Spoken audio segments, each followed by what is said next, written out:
buenas noches. Hoy en Qué grande es el cine vamos a ir hacia las raíces más profundas, precisamente, de la cinematografía. Ni más ni menos que tenemos esta noche a Charles Chaplin y a David Griffith, posiblemente al primer inventor de la gramática cinematográfica y al que quizás el primer escritor del cine.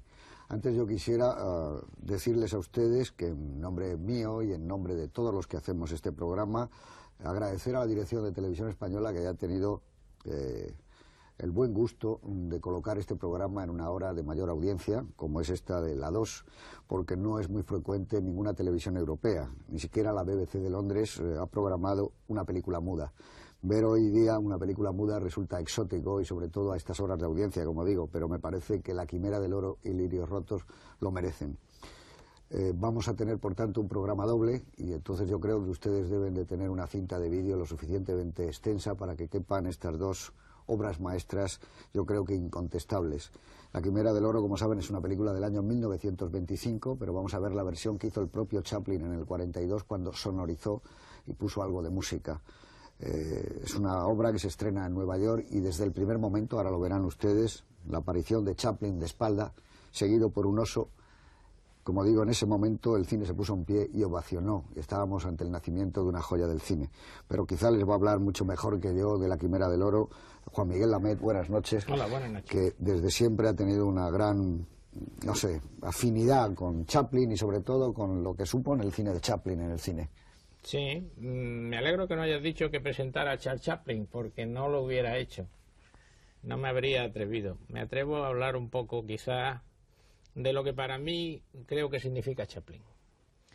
Yo creo que Chaplin es la quintesencia de la fidelidad a la infancia, de la fidelidad a sus principios, a su familia, a aquella madre, a aquel hermano con los que vivía no ya en pobreza sino en miseria absoluta. Sadoul cuenta en su biografía de Chaplin que en una ocasión la madre se tuvo que quitar las botas que llevaba para dárselas a uno de los dos y que fueran a un comedor público a traer comida. Ese mundo nunca jamás lo ha olvidado Charles Chaplin.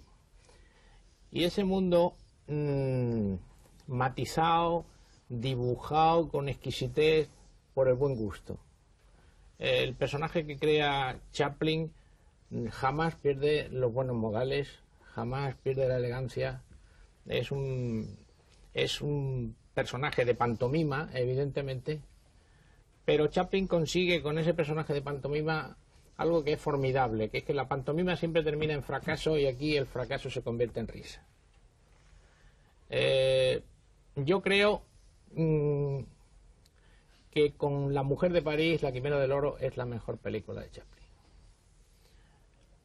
Ya sabéis que la empezó a escribir sin guión, que rodaron en Alaska, que tardaron 14 o 15 meses en hacer la película. Chaplin era un hombre privilegiado, yo creo que no se han dado más que dos casos parecidos, que puedan ser el de Fellini o puede ser el de Woody Allen, que han repetido las películas y las han vuelto a rodar. Yo creo que no se pueden decir demasiadas cosas de Chaplin, porque Chaplin es conocido de todo el mundo, y si alguien tiene la suerte de no haberlo visto nunca, esta noche va a pasar una de las mejores noches de su vida. Yo aconsejaría, para terminar, creo que la versión que, como tú has dicho, es la versión del año 42. A mí la que me gusta es la del año 25. A mí también. Así es que, si alguien quiere seguir mi consejo, que baje el volumen y la vea muda. Muy bien, muchas gracias.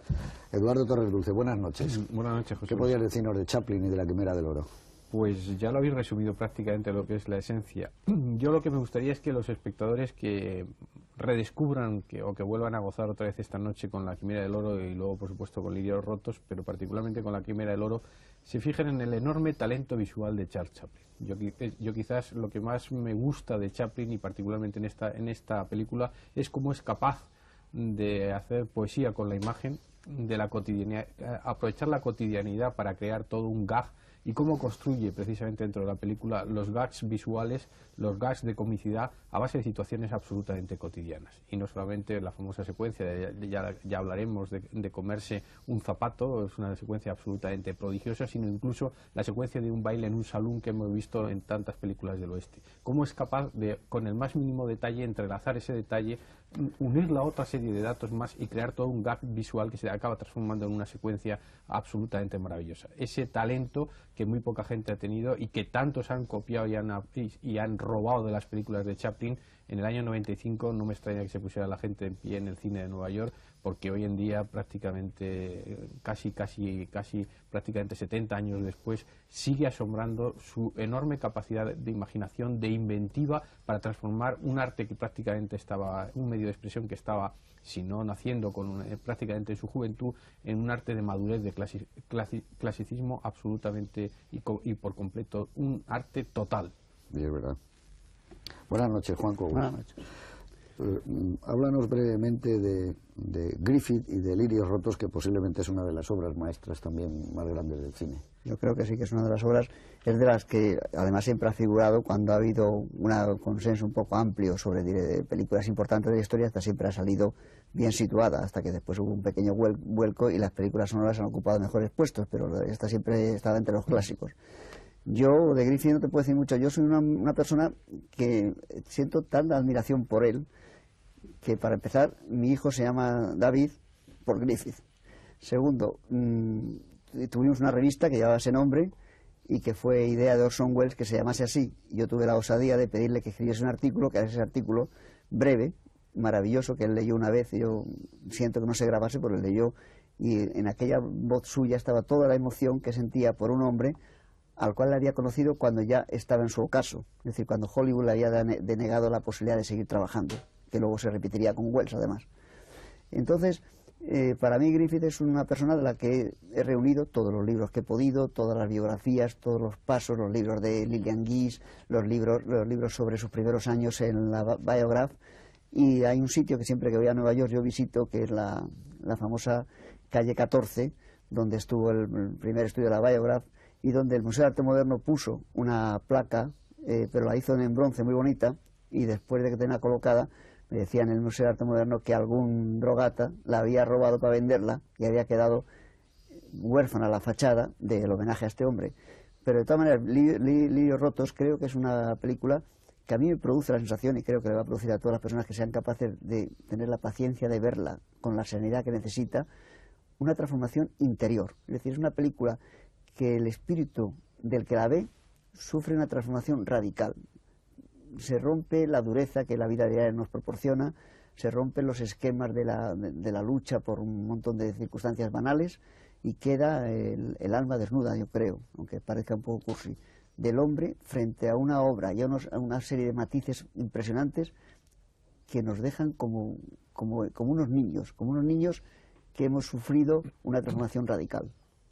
Muy bien, muchas gracias. Es muy bonito eso que has dicho y además lo comparto, porque es verdad, se te transforma todo.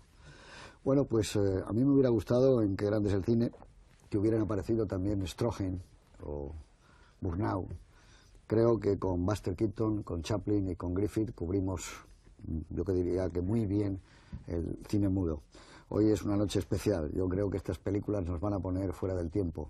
Ni siquiera del tiempo en que se rodaron, cuando las rodaron Chaplin y Griffith, ni siquiera en nuestro tiempo de ahora, ni siquiera en el tiempo del futuro. Creo que estamos en el tiempo del talento, de la creatividad y de la genialidad. Hoy es un privilegio poder presentarles a ustedes estas dos obras maestras del cine, La Quimera del Oro y Lirios rotos. Cuando termine La Quimera del Oro tendremos un coloquio y hablaremos de las dos. Hasta ahora.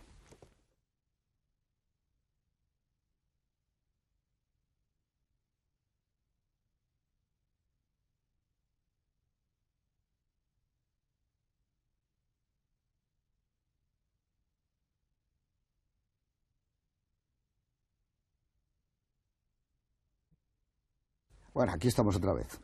La Quimera del Oro es del año 1925, hace 70 años que se hizo esta película.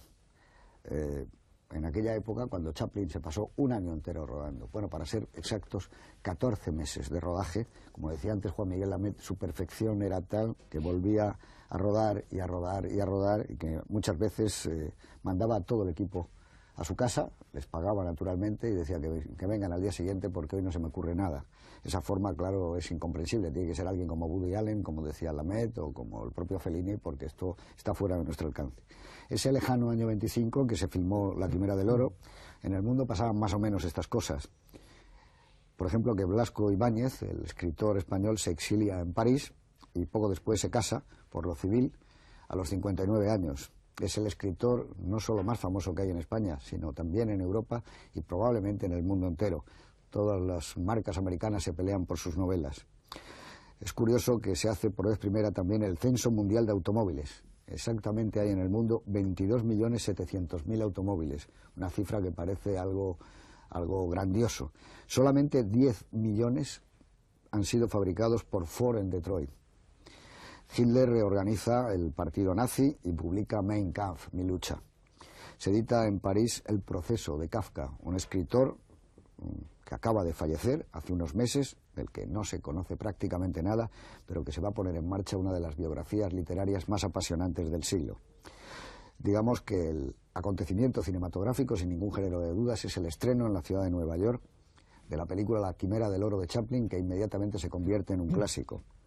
Ante 120.000 personas, Jim Taney derrota a la leyenda americana por excelencia de Jack Dempsey. 120.000 personas que siguen la retransmisión del combate por radio, que es el medio naturalmente más influyente que hay entonces, todavía supera al cine, exactamente 55 millones de personas. En España ocurre que hay un desembarco del ejército español en Alhucemas. Digamos que George Bernard Shaw obtiene el Premio Nobel de Literatura y también es otra de las grandes leyendas de su tiempo y de su momento. Muere en Madrid Pablo Iglesias, que es el fundador del Partido Socialista. Fallece también Maura. Y por último, digamos que un poeta de una enorme categoría artística y que sobre todo estaba casi en sus comienzos, que estaba casado además con Isadora Duncan, Sergei Esenin, se suicida en Moscú.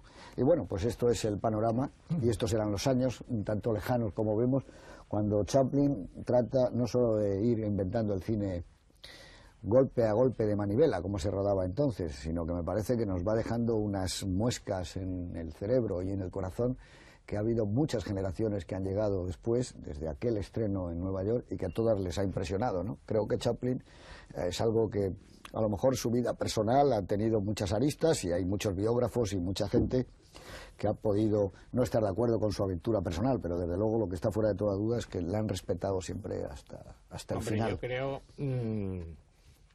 que con Chaplin pasa algo parecido, no exactamente, porque tuvo una gran repercusión social, pero parecido a lo que pasa con Dreyer, es decir, que están en un escalón que no es la escalera cinematográfica, sino que son unos escalones más arriba donde hay unas especies que podríamos llamar los genios.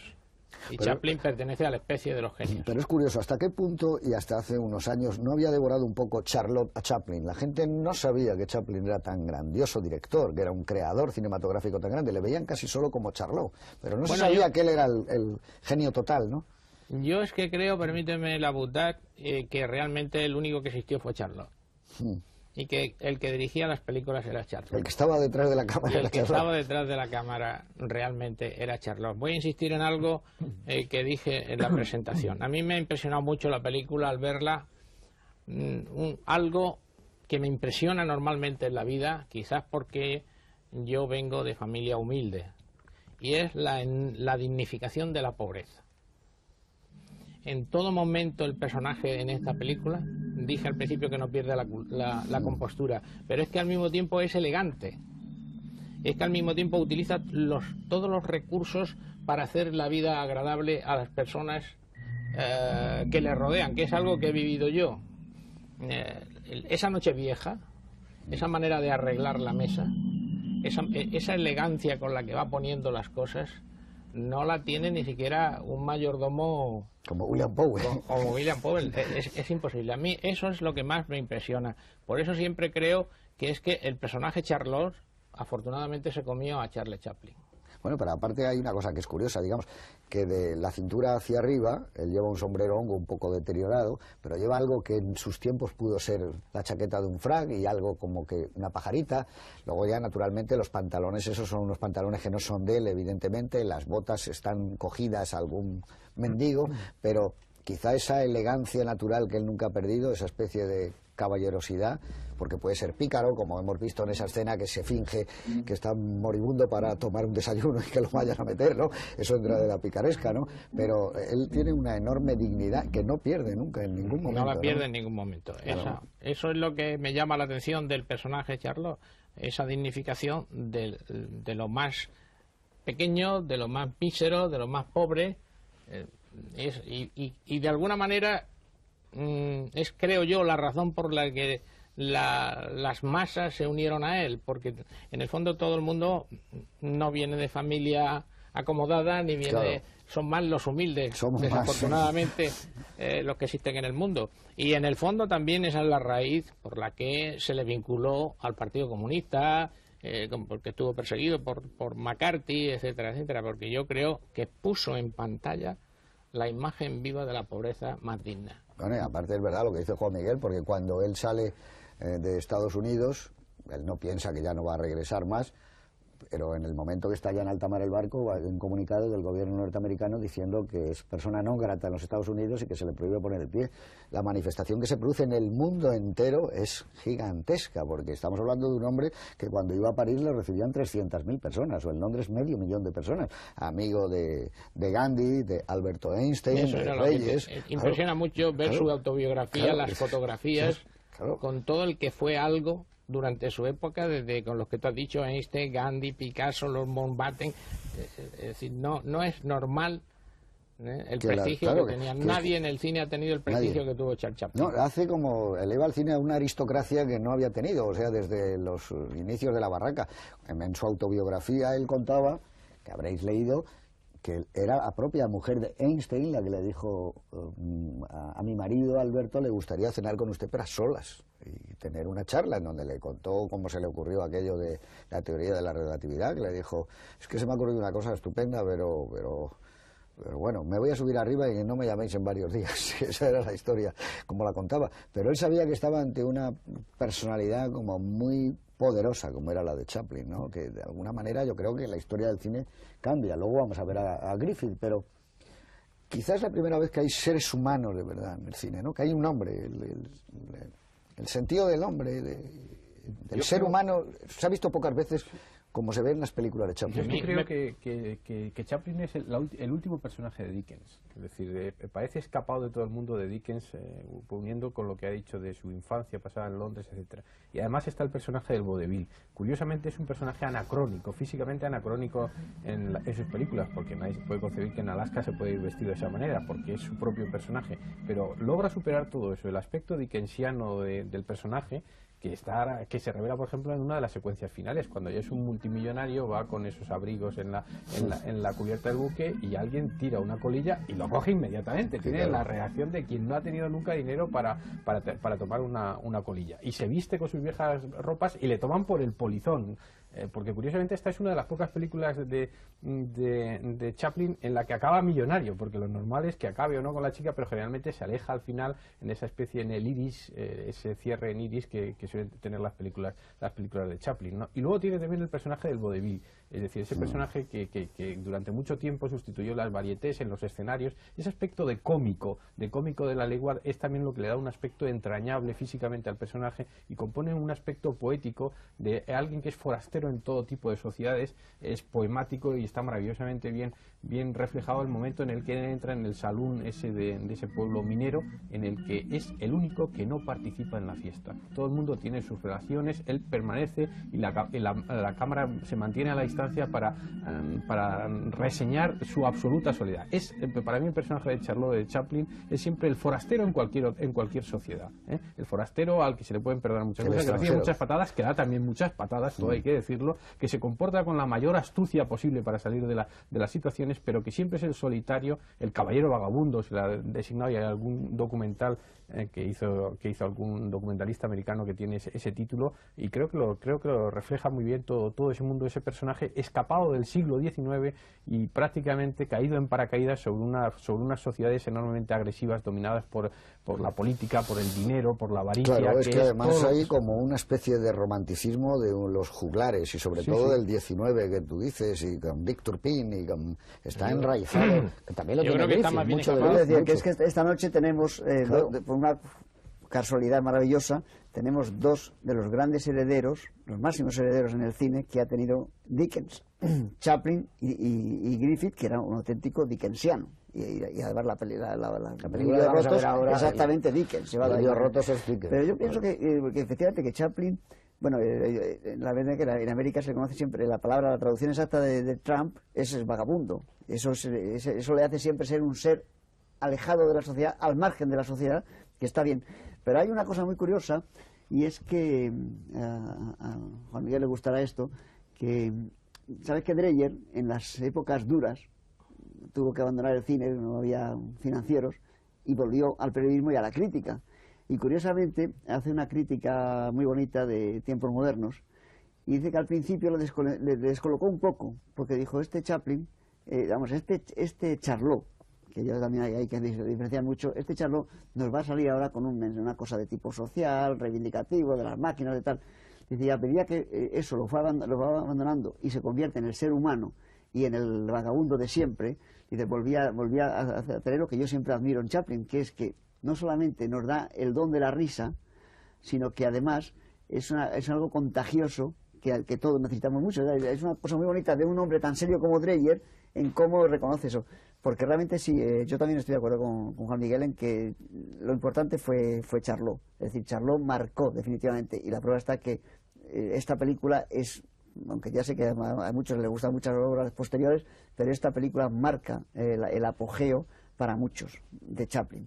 Yo estoy de acuerdo en que tanto Una mujer de París y La Quimera del Oro, quizá la trilogía sería Luces de la ciudad, esas las tres películas mudas son maravillosas. Tú hacías referencia antes, por ejemplo, a que no pierde nunca la dignidad. La entrada de él en la cabaña al principio, con el frío que se supone que hace en Alaska, lleva una mantita, nada más, lleva como una toquillita, pero eso le da un toque de ternura. El vodevil está presente en el homenaje que hace a los Walton con los panecillos. Los Walton eran aquellos famosos hombres del espectáculo que la admiraba desde niño, y ese baile de los panecillos, que es es una especie de poste ya en la historia del cine, pues tú lo ves, la elegancia, y te das la sensación de que estás viendo un número, un espectáculo de variedades en un escenario. Bueno, ¿cómo se come la bota? Es decir, la secuencia de la bota es sencillamente prodigiosa. Cómo va sacando los clavos, con qué elegancia, con qué educación ese vagabundo desastrado se come eso, cómo coge como si fuera un fideo, un espagueti, los cordones de la bota.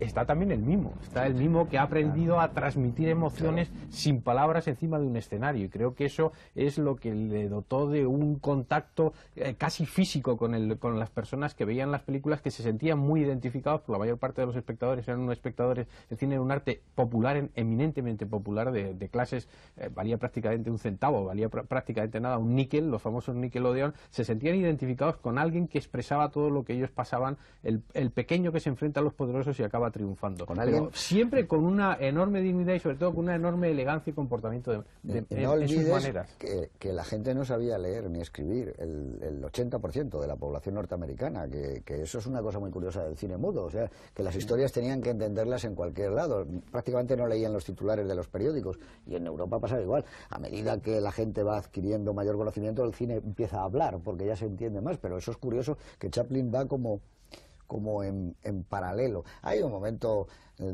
claro, vosotros habéis hecho esa digresión de Charlot y de Chaplin. A mí me cuesta a veces trabajo pensar que sea Charlot el que mira por la cámara y no hay otra especie de mirada más larga y contemplativa que es la de Chaplin.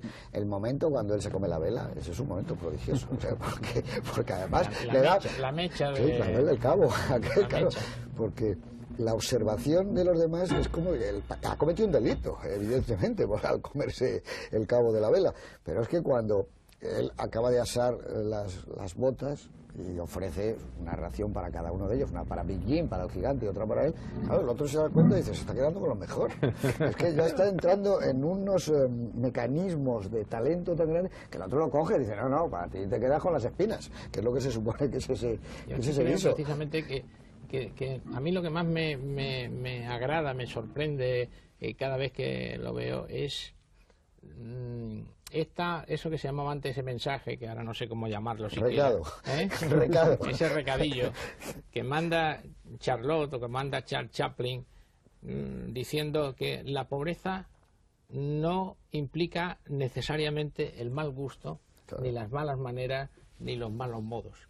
Eso está a lo largo de todo. Por eso digo que es más Charlotte, que está a lo largo de toda la biografía de Charles Chaplin y a lo largo de la película.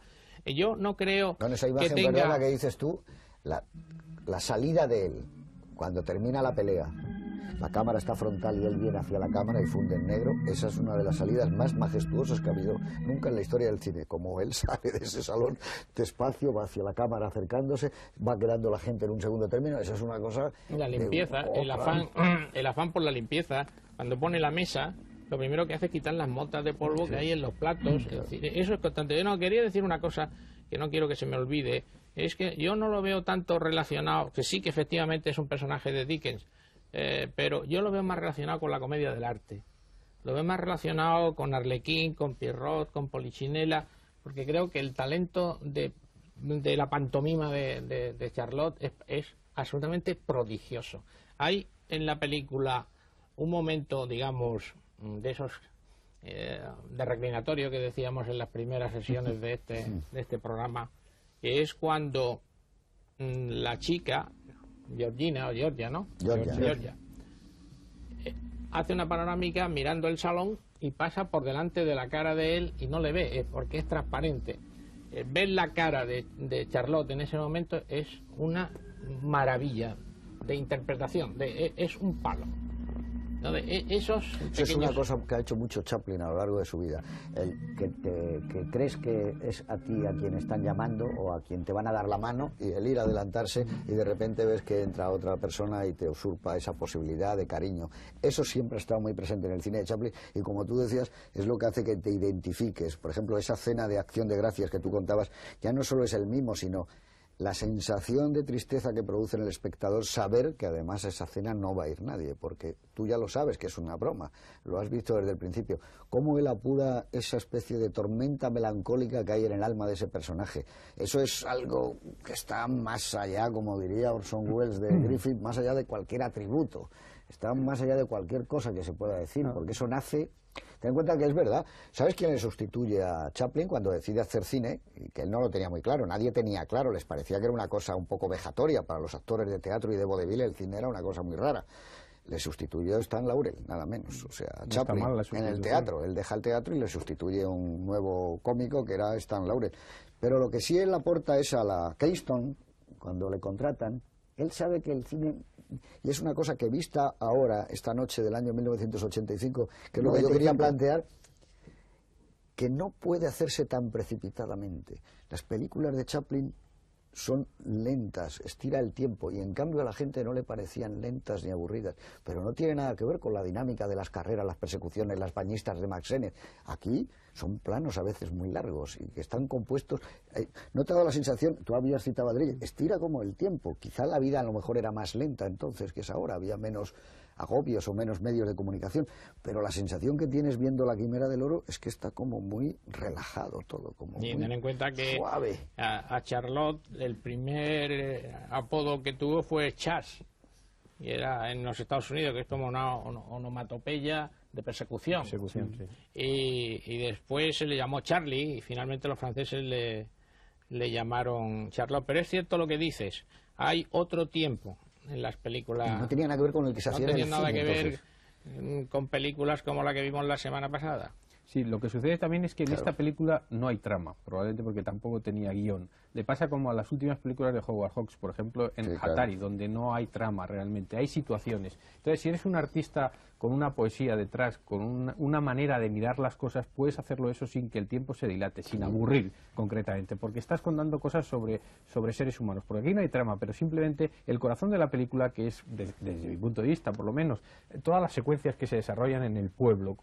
Ahí sí que hay una historia, porque es simplemente el enamoramiento que siente por Georgia y los sucesivos rechazos que sufre por Georgia, porque la verdad es que hasta que llega al final la progresión de desamores por parte de Charlot, solamente su enorme moral, más moral que el alcoyano, es capaz de soportar los sucesivos rechazos, ¿no? Y ese suspense sentimental también te mantiene unido a la película, porque es que, insisto, no hay trama en absoluto, no hay apenas historia. Todo lo de la mina, todo lo de antes, pues sirve para gags de tipo visual, que por cierto es otra de las cosas que también hace. En las películas de Chaplin yo creo que progresivamente cada vez menos slapstick, podemos explicar que es el tortazo, la tarta en el rostro, etcétera. Aquí la avalancha que cae desde el tejado al principio y sepulta al personaje cuando coloca el bastón en la nieve y se hunde concretamente, pero luego pasa una cosa más elaborada. Por ejemplo, en la secuencia en la que se están peleando Big Jim y el malvado concretamente, luchan con el fusil, y el fusil siempre apunta al pobre y despavorido Chaplin, que no está participando.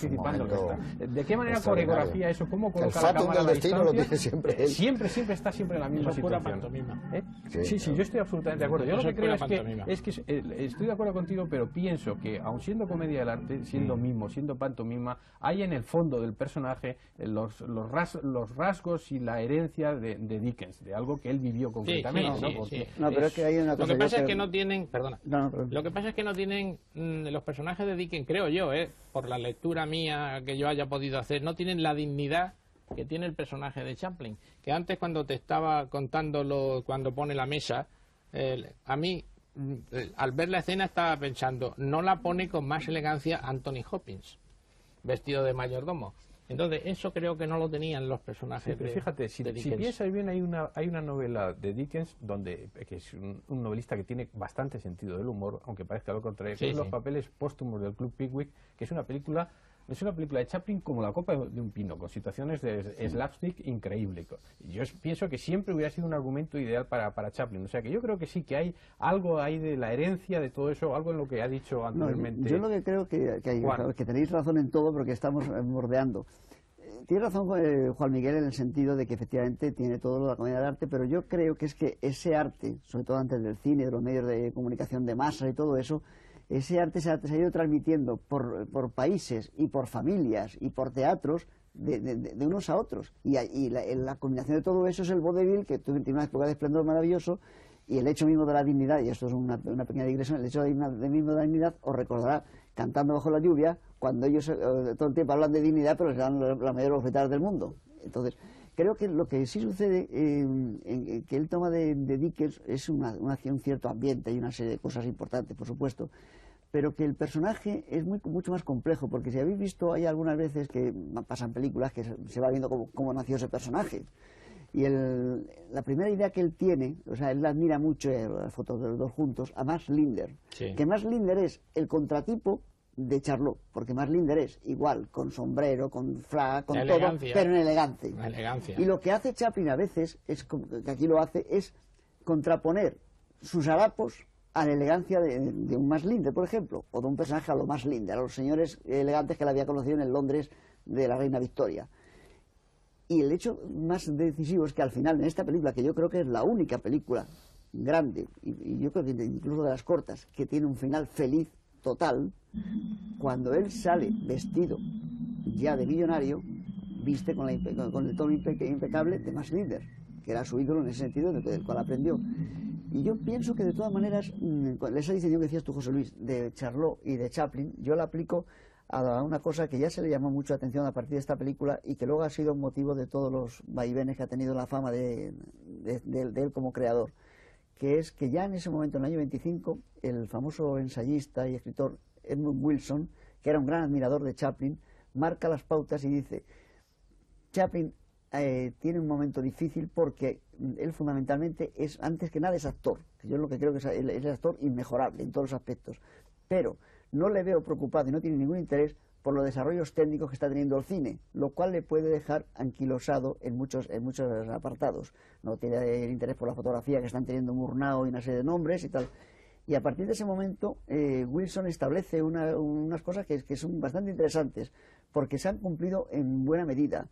Y el hecho es que cuando una mentalidad más moderna, como la de los años 70, valora ya más otros aspectos, es cuando redescubrimos a Keaton, injustamente en detrimento de Chaplin, porque Keaton sí tenía esa modernidad y esa serie de esa puesta en escena brillante, maravillosamente pensada, que Chaplin no tuvo nunca. Yo creo que Chaplin fue descuidado rodando. No, yo no estoy de acuerdo en una cosa. Yo creo que, por ejemplo, Chaplin tiene una película que tú has citado antes, que es Una mujer de París, y a mí me parece que sale todo lo que entendemos hoy día como la comedia. O sea, Lubitsch, la comedia dramática, o la comedia sentimental, o la comedia romántica. La reflexión que hace en la puesta en escena, yo creo que es uno de los pasos más grandes que da. Y en esta película en concreto, que siempre se habla de los panecillos, que siempre se habla de la escena en que se van a comer unos a otros, en que todas esas, a mí me parece que está para mí, el mejor momento del cine de Chaplin, de toda su vida,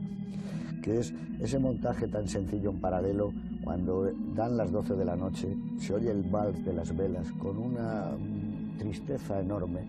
Aquellos buscadores de oro y las prostitutas se entrelazan, él está solo y van intercambiándose los planos de la multitud y de él solo, y te das cuenta de que algunos están llorando, otros están pensando. No solo se está acabando un año, sino se acaban unos recuerdos y una manera de vivir hasta ese momento. Está empezando otra cosa que no tiene que ser necesariamente feliz por ser el año nuevo.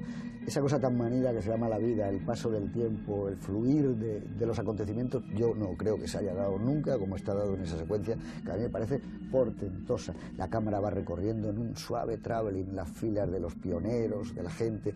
Él está solo, quieto, junto a la puerta de madera. Es una cosa de esas que está tocada por la mano de Dios. O sea, es un momento, y de eso se ha vivido mucho. De eso ha vivido, por ejemplo, Macarey, ha vivido mucho de eso, incluso de su lentitud en los tempos. Y creo que ha influido mucho. Otra cosa es que también, tú dices, Buster Keaton, claro, era otro genio. No, pero es que no creo que sea menos moderno. No, pero es que yo creo que los teóricos del cine en general, yo no me gustaría caer en esa tentación,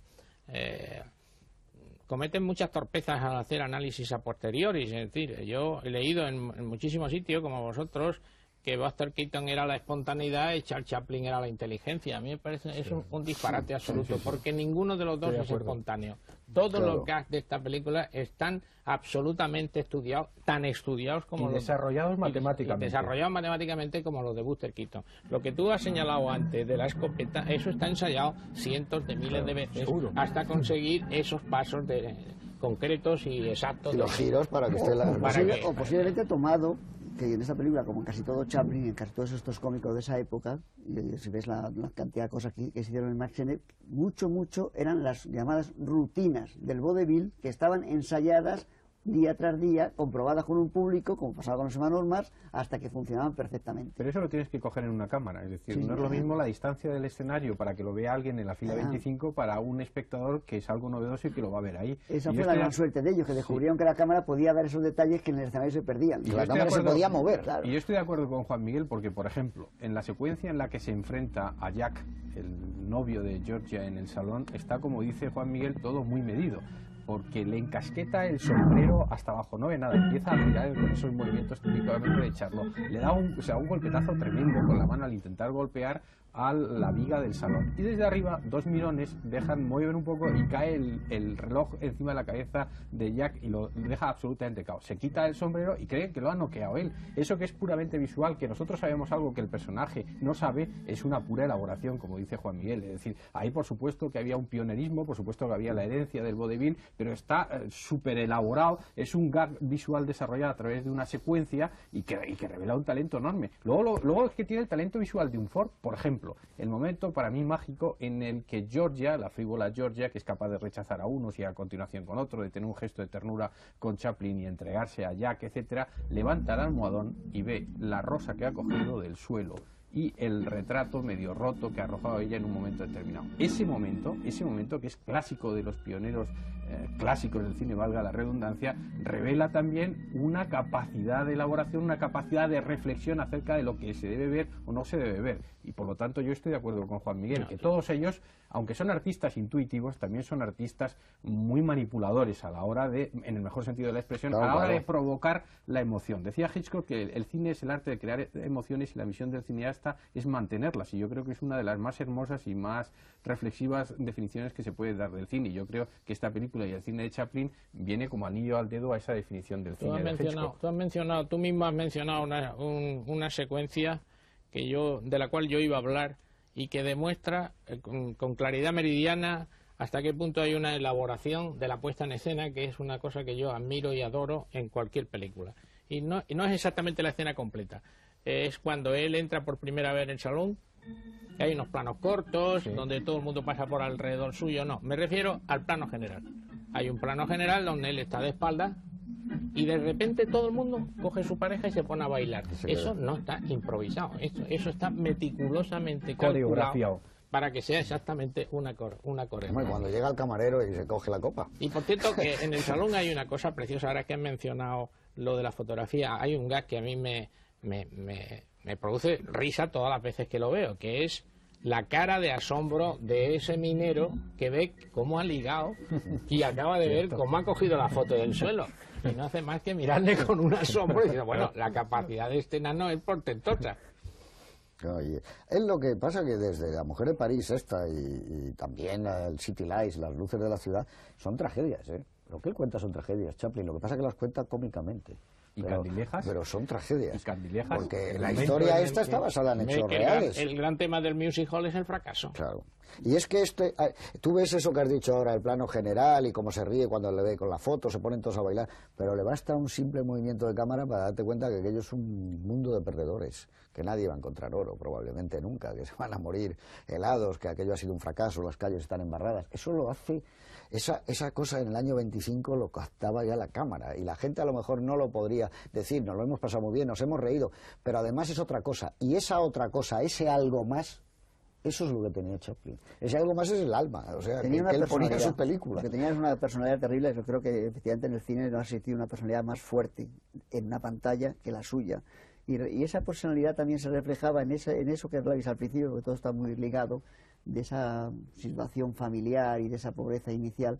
Le da un carácter humano a lo que toca su personaje, su Charlot, que hace que las carreras, las cosas, que él tenga que tener siempre la cámara un poquito más tiempo que no la tenían los otros, porque él quiere dar esos detalles. Por eso no está muy contento en las primeras películas que va haciendo, porque no le dejan detenerse en dar el toque humano. El toque humano que a veces requiere un poquito más. Es decir, como el mismo Dreyer, hablando ya que hemos hablado mucho de él, decía que en películas como Gertrude y todo esto, los diálogos están dejaos un poquito más de lo necesario para que el público se embeba de ellos. Es que lo que ocurre, y ahora lo vamos a ver, y vamos a verlo ahora con Lirios rotos, es que hubo una serie de personas, y fueron Griffith, y fue Chaplin, y fue Stroheim, que se dieron cuenta que el cine era otra cosa, que no era solo ese espectáculo de diversión, y rompen el tiempo, y entonces inventan un tiempo que no tiene nada que ver con el tiempo del cine primitivo ni con el tiempo de la vida, inventan el tiempo cinematográfico, se dan cuenta que tienen un poder muy grande con la cámara, que pueden romper los tamaños, que de repente un primer plano puede expresar la tristeza mucho mejor que un plano medio, se dan cuenta de que pueden acompañar a un personaje. Es fantástico, por ejemplo, las ideas, cómo se pueden expresar ya en el cine, cuando él, para ganar un poco de dinero e invitar en la cena de Acción de Gracias, se empieza a echar la nieve en un sitio y al otro le dice, oye, quítame la nieve de aquí, y va sacando el dinero. Claro, eso está expresado inmediatamente solo con que haya una especie de encadenado fundido al ver el montón de nieve en el otro sitio. Eso es lenguaje, eso ha hecho un punto seguido. Claro, entonces están inventando. Claro, es que esa alusión que se ha hecho, la cita que se ha hecho, y yo creo que adecuada, de Dickens, yo creo que viene a cuento más con lo que ha dicho Juan Cobos, de que es su infancia la que es dickensiana. Es decir, que su vida en el barrio de Lambeth o de Kingston, su madre en un sanatorio una madre mental, en un sanatorio psiquiátrico, y ellos 2 años en un orfelinato, eso es lo que es dickeniano. Oliver Twist, Nicolás Nickleby, exactamente. Y entonces él lo que hace cuando llega a la madurez es no renunciar a ese pasado. porque Chaplin nunca jamás renuncia a ese pasado. Al contrario, lo hace suyo, lo saca constantemente a hace el relucir. chico, claro. Entonces, yo lo que veo, en lo que por terminar un poco lo que tú estabas diciendo, tanto de Chaplin como de Griffith, yo creo que eran cineastas que no tenían vergüenza de sus propios sentimientos. Cosa que ahora es muy difícil. Que no eran cerebrales. Exactamente. Cuando una cosa era emotiva, se lanzaban a tumba abierta. Claro, porque el cine está dirigido para el corazón y hecho por el corazón. Eso es lo que ellos sabían que tenían que conseguir. Ahora vamos a ver Lirios rotos, que no parece la película de un señor que ha hecho el nacimiento de una nación o intolerancia.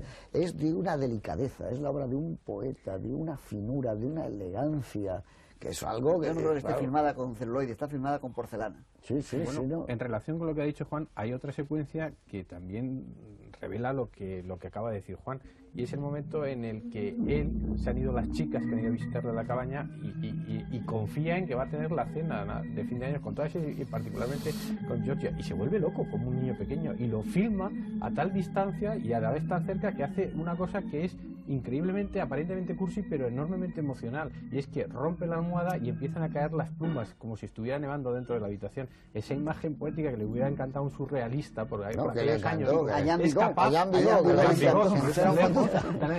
es capaz porque ha puesto todo el corazón en la escena, cree, y esa creencia que tiene en lo que está rodando le lleva a que la escena sea sublimemente poética, porque está revelando, bueno, lo más que puede sentir el personaje, ese personaje del hombrecillo que dicen los títulos, que es Chaplin, ¿no? Esa forma de rodar con el corazón, como decís, es lo que da ese plus que tienen las películas de los clásicos, de la Pero gente pues eso también que tenga algo que ver con el público. Yo estaba pensando, cuando hablaba José Luis antes de la cantidad de gente que no sabía leer y tal, bueno, mirando un poco comparativamente cómo va creciendo el cine en audiencia y en popularidad en Estados Unidos y los movimientos migratorios, hay algunos de esos años, es decir, entre 1900 y 1914 llegan 14 millones o 15 de inmigrantes iletrados, digamos, la parte más baja de la sociedad europea, los que no tienen nada que hacer en donde están porque se mueren de hambre, llegan a América. Y estos, sin cultura, sin conocer el idioma, sin nada, lógicamente engarzan muy bien cuando se tienen que divertirse, pero cuando además de divertirse les llegan al corazón como Chaplin, es la locura que le convierte en la figura mundial más conocida del siglo XX. Chaplin es la música del hogar de todo el mundo, es lo que te suena en el hogar, es que es para todos. Por eso tuvo ese éxito espectacular igual en Europa y en todo el mundo, porque claro, Chaplin era probablemente la persona más famosa que había en el mundo en el año 20 Charlot. Y en el 30, Charlot, claro. Y sus símbolos. Y sus símbolos, y su bastón, y esto, pero es que sonaba como a casa, sonaba a esa especie. Por eso digo, eso atrapaba muy bien la melancolía. Hombre, acordaos, porque a mí me gusta relacionar unas películas con otras para que los espectadores, además son personas por las cartas que escriben, siguen muy de cerca todas las películas de todo tipo. Acordaros que en Un americano en París, Jim Kelly imita a Chaplin con unos chicos que no le entienden porque no hablan inglés, y los niños franceses enseguida dicen Charlot. Claro, es que él era no sé, yo creo que ha sido uno de los grandes personajes de la historia, ¿no? Yo no creo que había menos medios de comunicación que hay ahora, pero probablemente no ha habido ningún actor tan famoso como Chaplin, ¿no? No, Charlot. Actores que las multitudes fueran a los muelles a esperarlos, eso no. Actores que fueran recibidos por la realeza, pero en comidas íntimas y personales, o sea, que se vanagloriasen de conocer o haber conocido a Charlot. Eso no ha vuelto a suceder en la historia del cine. Hay una cosa curiosa que quería decir, que eso es simplemente una anécdota. Estamos celebrando el centenario del cine y al repasar para alguna biografía de Chaplin, me he dado cuenta de que justo estamos celebrando el centenario de la primera actuación en un escenario de Chaplin, que subió al escenario por primera vez a los 6 años en 1895. Ya sabéis que él empezó en el circo y que se rompió el tobillo. Le dedicó una hermosa película con una gran influencia. Y le dedicó una hermosísima película. Ahora, para los espectadores hay que decir una cosa que antes habéis hablado de la versión del 25 y la del 42. De todas maneras, aunque creo que todo el mundo sabe que en esa época ya, y solamente en Nueva York lo hicieron, existía una partitura con toda la de la ley y 30 o 40 profesores que tocarían la música, lo cual justifica que aquí se cante, pero no haya sonido. La cantan una canción. Sí, pero a mí entonces la música la ponía la orquesta, ¿eh? Pero que es igual, o sea, que tú puedes, ya no es un problema de música, incluso a mí la música que hay en la primera mitad de la película de La Quimera del Oro no me gusta, me parece que no tiene nada que ver con el tema. Luego cuando ya mete el Vals de las Velas, evidentemente que es un clásico de la Nochevieja en Estados Unidos y de la entrada de año, funciona muy bien, pero cuando se veían en los cines, que había una orquesta, claro, iban acentuando el dramatismo, el humor, y entonces el famoso pianista, ¿no? Claro, que era el que iba acompañando todas estas cosas. Pero hasta en eso yo creo que Chaplin era especial, no necesitaba demasiado. O sea, tú podías subrayar en Luces de la ciudad que al final Virginia Cheryl, la que había sido ciega, supiera que era él al cogerle las manos, pero tiene tanta fuerza ese momento que da lo mismo que sonara el pianista como que no sonara. Eso es una cosa tan sobrecogedora cuando ella se da cuenta de que es él, la persona que la ha estado ayudando. Cierto que la versión del año 42 estuvo nominada al Oscar la banda sonora, si no recuerdo mal, tuvo una curiosa nominación esta nueva, bueno, no, nueva versión. Yo no recuerdo que haya nuevas escenas, sino simplemente la sonorización. La sonorización, eso lo hizo, aclarar, lo hizo no con hay varias, nada diferente, sino la banda sonora, ¿no? La sonorización de la película, ¿no? Y también creo haberos oído mientras veíamos la película que la película recaudó $2 millones. No. 25. Que Chaplin ganó, que Chaplin ganó 2 millones él personalmente con la película. Una cifra fabulosa. Digamos que el vagabundo era una persona multimillonaria. Murió multimillonario porque supo administrar muy bien su patrimonio artístico. Y hay una cosa muy curiosa, cómo él empieza haciendo muchas películas. El primer año hace 50 y tantas, el segundo año ya 40 y tantas, luego firma un nuevo contrato, hace 17, y poco a poco va depurando tanto su estilo, su minuciosidad o su exigencia, su capacidad de exigirse, que ya hace películas y se para, hace una película y está 2 o 3 años. 3 años, claro, hasta las Luces de la ciudad 3 años, luego entre Luces y Tiempos Modernos hay 5 años, y luego ya hasta 4 claro, hasta el Gran Dictador. Y luego, además, 7 años hasta Monsieur Verdoux. Que las hace en su casa, es decir, que él tiene su estudio propio. Tiene un sus estudio no muy empleados. grande, yo lo he visto, el estudio ahora es un estudio de discos, de grabación de discos, el estudio de Chaplin en Fountain Avenue, que está en lo que era el viejo Hollywood, está en Hollywood. Y es un estudio que no es muy grande, pero allí es donde levantó todos esos decorados, que hay una cosa muy bonita que ha puesto hace años la BBC, que era el Chaplin desconocido, donde se veía su manera de trabajar y que no improvisaba nada, al contrario, que era todo elaborado, y hasta que no salía con esa minuciosidad y esa perfección que él quería, o cuando se cerraba una puerta tenía que ser exactamente a la velocidad y como él quería, ¿no? O sea que eso es... Ahora sigue siendo asombroso 70 años después poder ver esta película. ¿Con qué plano te quedarías ahora en el 95 de esta película? A lo mejor en el año 70 te quedabas con otro. Yo me quedaría, ya lo he dicho antes, con el plano medio en el que Georgia va girando la cabeza y pasa por delante de él y continúa. Eso, digamos, en el plano sentimental. Y después de la cabaña deslizante con la que acaba la película, que no hemos mencionado hasta ahora en ningún momento, me quedaría con cualquier cosa porque me parece un prodigio de inteligencia cada uno de los gags, especialmente cuando Charlot se queda solo ya y el otro no viene. Eso me parece el momento más esplendoroso de la cabaña. Cuando el otro silba y todo, claro. Que eso es puro Buster Keaton. Cierto. Has indicado anteriormente que se contraponía. Pues eso es puro Buster Keaton. Es puro Buster Keaton, cierto. Es el héroe del río. Eso se le diría a ti. ¿Cuál es el momento? Pues yo, ya hemos... no señalar la danza de los panecillos o la secuencia de la bota parece absurdo, pero ya la hemos indicado anteriormente. A mí hay un momento que me parece maravilloso porque es el Chaplin que a mí más me gusta, que a diferencia del Gordo y el Flaco, que son mis cómicos favoritos de slapstick, de risa, a mí lo que produce es la media sonrisa, una cierta sonrisa melancólica, como hemos dicho anteriormente. Y es el momento en el que, tras despertarse al ver que no han llegado las chicas a la cena de fin de año, sale a la calle y en ese montaje alterno hay un plano maravilloso sobre el ventanal del salón. Él está afuera en la oscuridad y ve a la gente divertirse dentro del salón. Está cogido en un plano casi general, pero se ve perfectamente la gente divirtiéndose, el cristal escarchado del salón y la silueta melancólica del pequeño hombrecillo. Yo creo que eso resume lo que es el cine de Chaplin, por lo menos para mí, ¿no? Y sobre todo La Quimera del Oro. ¿Y para ti, Juan? Me he pasado toda la noche pensando que me ibais a robar la escena que yo tenía pensada y no he hablado de ella para que no me la robaseis.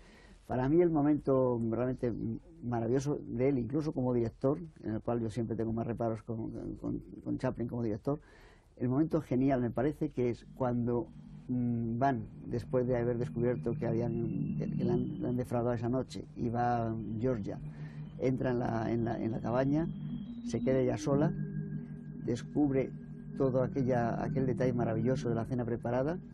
A través de esa mirada descubre el auténtico amor de un hombre que ella seguramente no ha conocido nunca, y después rechaza a Jack, no quiere ni que la bese, y en ese momento se ha enamorado de ese hombre. Y eso está dado de una forma, de una sutilidad tremenda, una sutileza terrible. Sí, sí. Bueno, yo estoy contigo. A mí de este western, porque es un western, La Quimera del Oro, yo creo que es uno de los más hermosos western que se han hecho, ¿no? Y además, no sé si hablabas tú antes, cuando estábamos viendo la película, Anthony Mann, hay momentos en que ha cogido de aquí a Anthony Mann, ¿no? El comienzo de Tierras Lejanas, y que hay muchas cosas, ¿no?, que están sacadas aquí. Incluso.